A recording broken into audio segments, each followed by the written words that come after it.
Olá pessoal, comandante Leonardo Matos aqui, Minuto Conexão Geo desta segunda-feira, dia 24 de março de 2025. Alguns assuntos para atualizar vocês com relação à geopolítica internacional.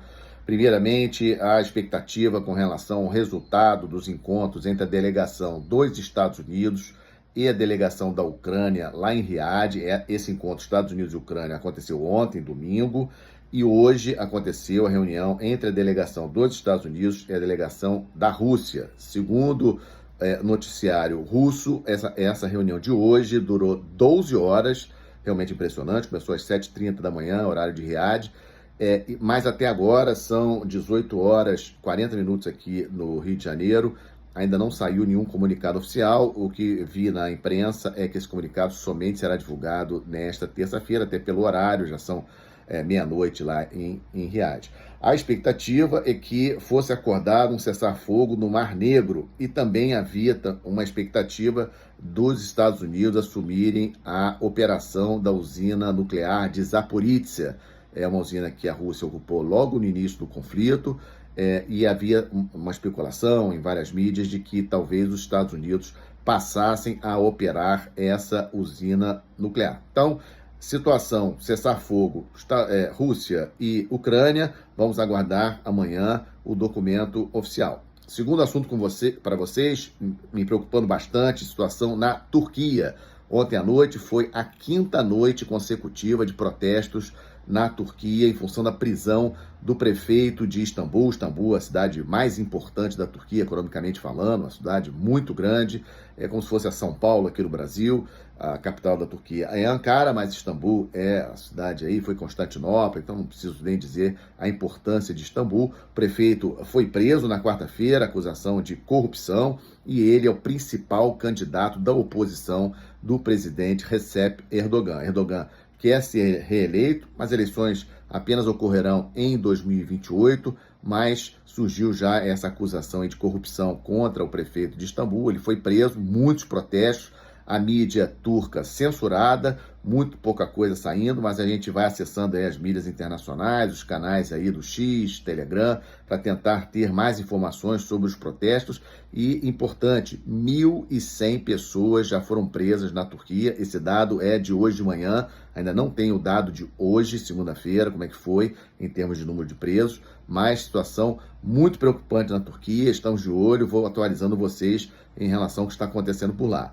Em relação a Israel, Hezbollah e Hamas, em relação ao Hezbollah, nenhuma novidade. Hoje não temos novidade, segunda-feira. Com relação ao Hamas, continuam as ações por terra do Hamas, de Israel contra o Hamas, e mais um ataque, vocês que escutaram o nosso Minuto Conexão de domingo, já tinha falado sobre isso, mas também mais um ataque no início desta noite lá em Israel, dos Houthis lançando mais um míssil sobre Israel. Os Estados Unidos devem realizar novos ataques de maior intensidade. Na verdade, os Estados Unidos não pararam de realizar ataques contra os Houthis, mas eu acredito que os Estados Unidos, nessa altura do campeonato, esteja planejando algo maior, talvez alguma operação por terra, ação de forças especiais. Eu até já tinha falado isso com vocês, acho que a única maneira de realmente neutralizar os Houthis é com alguma ação de forças especiais por terra. Somente esses ataques aéreos, ataques com mísseis, não está sendo suficiente para interromper as ações dos Houthis, que, como vocês sabem, falei já várias vezes com vocês, essas ações iniciaram em novembro de 2023, cerca de um mês depois do início do conflito Hamas e Israel, e inclusive 2 navios mercantes foram afundados pelos Houthis. Os Houthis, um grupo xiita, minoria ali, uma pequena região, cerca de um quarto, um terço do Iêmen. Iêmen é um país muito pobre, os Houthis fortemente apoiados pelo Irã, e não conseguem parar a ação dos Houthis. Outra informação para vocês importante: ontem, domingo, no início da noite, lá no Canadá, foi confirmada as eleições gerais canadenses. As eleições estavam marcadas para ocorrer até outubro deste ano. ainda não estavam com data marcada, mas elas teriam que ocorrer até outubro deste ano. Eu já tinha comentado com vocês aqui no Conexão Geo que eu avaliava que essas eleições seriam antecipadas, seriam em pouco tempo, e foram confirmadas para o dia 28 de abril. O Mark Carney, atual primeiro-ministro canadense, Partido Liberal, que é o partido do Justin Trudeau, ele estava perdendo de lavada as eleições nas pesquisas no início deste ano, mas após o 20 de janeiro, após a eleição do Trump, aquela história do 51º estado dos Estados Unidos, a questão das tarifas contra o Canadá, isso inverteu. O Partido Liberal do Trudeau aproveitou essa situação anti-Estados Unidos, anti-Trump especialmente, e as pesquisas apontam aí quase um empate técnico entre o Partido Liberal do Trudeau, do Mark Carney, o atual primeiro-ministro, com o partido de oposição, o Partido Conservador. Então vamos acompanhar. Canadá é um país importante no continente americano. Então, eleições 28 de abril. E o último tema para vocês, da atualização desta segunda-feira, também relevante, Trump anunciou que vai impor 25% de tarifas para todo o país que importar o petróleo da Venezuela. Isso mesmo, Venezuela. O Biden tinha aliviado as sanções em relação ao petróleo venezuelano, deixando a Chevron, uma grande empresa de petróleo dos Estados Unidos, operar lá na Venezuela. Essa operação foi interrompida agora pelo Trump e ele anunciou hoje 25% de tarifa no petróleo venezuelano que foi exportado. Qualquer país que comprar o petróleo venezuelano, 25% de tarifa pelos Estados Unidos. Importante, né?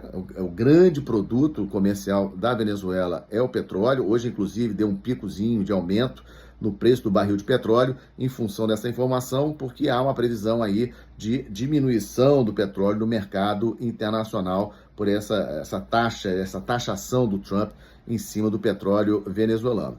Vai empobrecer mais a Venezuela, teremos um aumento do fluxo de imigrantes venezuelanos tentando entrar no Brasil, entrando em outros países da América do Sul, América Central, também tentando ir para os Estados Unidos. Acho que isso não vai resolver o problema da Venezuela em termos de governo Maduro. Já falei isso aqui diversas vezes. A única forma que vejo é efetivamente investir na coordenação da oposição venezuelana e tentar, de alguma forma, cooptar os militares venezuelanos para tentar fazer alguma ação de dentro para fora. Não acredito que vai haver nenhuma invasão militar dos Estados Unidos em relação à Venezuela. Então, empobrecer a Venezuela não vejo como solução. Tem que atacar, sim, os militares venezuelanos, as contas dos militares venezuelanos nos Estados Unidos, porque muitos deles têm contas nos Estados Unidos, tentar pressionar esses militares venezuelanos para eles derrubarem esse regime ditatorial do presidente Nicolás Maduro. É isso, Minuto Conexão Geo desta segunda-feira, 24 de março de 2025. Amanhã, terça-feira, trarei mais atualizações para vocês da geopolítica internacional.